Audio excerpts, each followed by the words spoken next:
안녕하세요. 22세 계적입니다. 오늘 원자재 영상에서는 어떻게 원자재를 투자를 할 것인가에 대해서 여러분들과 함께 얘기를 나눠보려고 합니다. 주식 그리고 금, 이 두 가지를 간혹 비교를 하시는 분들이 계시는데요. 일반적으로 주가가 떨어지면 금값은 상승한다. 아니면 반대로 주가가 상승을 하면 금값은 떨어진다. 이렇게 주식과 금의 상관관계에 대해서 얘기를 하시는 분들이 있습니다. 시장이 불안정할 때 주식 투자자들은 안전자산인 금에 투자하기 때문이라고 하는데요. 그러니까 주식 시장이 불안정하고 회사가 위기에 몰렸을 때는 주가가 하락을 하기 때문에 하락을 하는 주가에 대비해서 좀 더 나은 수익률을 가진 금에다가, 안전자산인 금에다가 투자를 하기 때문에 금이 상승을 할 가능성이 높다라는 의미에서 이렇게 두 가지를 비교를 하는 경우가 되게 많았었습니다. SPY라고 해서 S&P 500 ETF를 한번 보도록 하겠습니다. 미국의 S&P 500이라고 하면은 미국의 대형 500개 기업을 한 개 묶어서 주식으로 거래를 하는 거를 S&P 500 SPY ETF인데요. 이 SPY 500을 보시면은 지난 20년간 주식이 물론 상승과 하락과 상승을 반복을 했지만 결국에는 주식시장은 우상향이었습니다. 그럼 한번 이번에는 금을 보도록 할게요. 금 가격 보시면은 2020년도부터 지난 20년간 물론 큰 상승이 있었습니다. 2012년까지 크게 상승을 했고요. 그리고 2012년부터는 약 4년간 하락을 보였습니다. 그리고 다시 최근 들어서 2016년부터 1100불에 거래가 되던 금이 2000불까지 상승을 하면서 크게 상승을 했었는데요. 한번 이 주식 차트들을 보면서 생각을 해보시면 좋을 것 같아요. 과연 정말로 금과 그리고 SPY, S&P 500은 정말 반대로 움직이고 있는지를 말이에요. 만약에 이 둘이 정말로 반대로 움직이고 있다면은 지금 현재 S&P 500이 크게 상승한 시점인 지금 이 크게 상승을 보이는 시점, 이 반대로 금의 경우에는 이 여기서부터 지속적으로 하락을 했어야 되는 건 아닌가 하는 그런 생각이 들더라고요. 근데 그와 반대로 지금 현재 주식시장과 금은 지속적으로 둘 다 상승세를 보여주고 있는 것을 보실 수 있습니다. 중단기적으로는 주식시장이 불안정하면은 금값이 상승을 하지만 장기적으로 보았을 때는 주가와 금 가격은 그렇게 큰 연관성이 없다는 제 개인적인 생각인데요.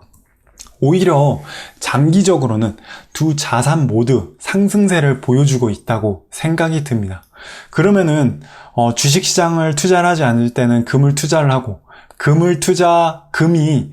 그러니까 주식시장이 상승을 할 때는 금에 투자하지 않고 주식에다 해야 되고 주식이 하락을 할 땐 금에다가 투자를 한다고 이전까지는 알아왔었는데 도대체 어떻게 그러면은 우리는 원자재 시장에다가 투자를 할 수 있을까요?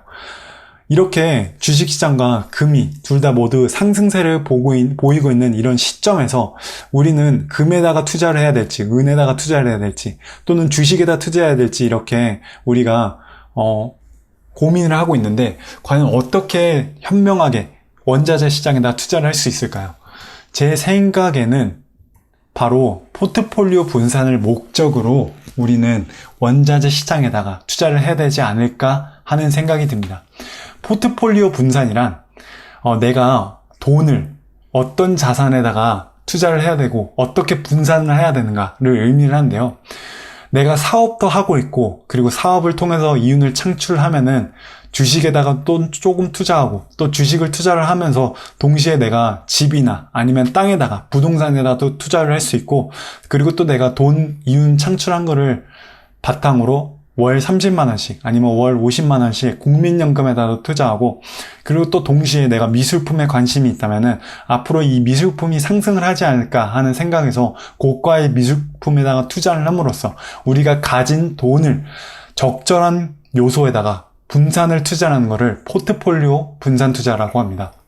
이런 식으로 다양한 산업에다가 다양한 기업들에가 자본을 투자를 하는 것이 바로 주식 포트폴리오 분산인데요. 보시면은 연간 수익률을 이 다양한 산업들의 연간 수익률을 보실 수 있습니다. 올 한 해 동안 기술주가 42.79%로 크게 상승을 했고요. 그와 반대로 에너지 산업의 경우에는 마이너스 33% 하락을 했습니다. 이 보시면은 소비재 산업의 경우에는 41% 상승을 했고 부동산 경우에는 마이너스 7.63입니다. 기술주에다가 우리가 주식 투자를 했더라면은 42.79%를 상승을 했겠죠. 그에 반면에 부동산 산업에다가 투자를 했더라면은 마이너스 7.63%를 잃을 수도 있었습니다. 에너지를 투자를 했다면 마이너스 33.84%를 잃을 수도 있었겠죠. 근데 올해에는 에너지 산업이 이렇게 큰 손실을 입었지만 내년에는 에너지 산업이 크게 상승을 할 수도 있고 기술주가 또 크게 하락을 할 수도 있습니다. 이렇기 때문에 우리가 어떤 산업이 상승을 하고 하락을 할지 예측을 할 수 없기 때문에 포트폴리오 분산을 해야 되는데요. 워렌 버핏이 운영을 하는 버크셔 해서웨이는 베릭 골드라고 하는 금 채굴 회사에다가 투자를 했습니다.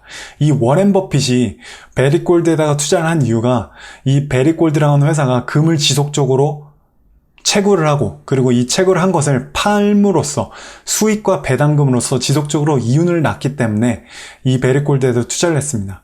앞으로 미래의 특정 원자재가 지속적으로 필요하다고 가정이 될 때 그 원자재를 생산을 하는 기업들 중에 재무구조가 튼튼하고 높은 성장성을 보여주는 회사들에다가 장기 투자를 하는 게 우리가 원자재에다가 투자를 하는 현명한 방법이지 않을까라는 생각이 들더라고요.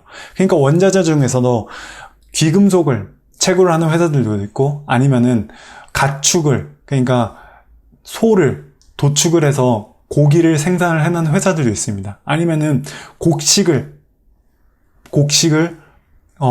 농사를 지어서 그 농사로 진 쌀을 밀을 이용을 해서 우리가 평상시에 아침으로 먹고 있는 시리얼 같은 거를 만드는 회사들에다가 투자를 함으로써 우리가 이 회사가 재무구조가 튼튼하고 앞으로 성장성을 가지고 있다면 장기 투자를 할 수 있지 않을까 하는 생각이 듭니다. 워렌 버핏의 세 가지 룰이 있는데요. 첫 번째로는 자본 대비 높은 수익률을 가진 회사에다 투자를 해야 되고 두 번째로는 유능하고 정직한 관리자가 운영을 해야 됩니다. 그리고 마지막으로는 합리적인 가격, 저렴한 가격에다가 투자를 해야 되는데 우리가 이 원자재가 정말 합리적인 가격에 거래가 되고 있고 그리고 이 원자재를 바탕으로 이윤 창출을 하고 있는 회사가 유능하고 정직한 회사가 관리를 하고 있고 그리고 또 그 회사가 자본을 대비 높은 수익률을 가지고 있다면 그러한 원자재에다가 투자를 할 수 있지 않을까 하는 생각이 듭니다. 우리 모두가 경제적인 자유를 얻는 그날까지 22세기적이 함께 하겠습니다. 감사합니다.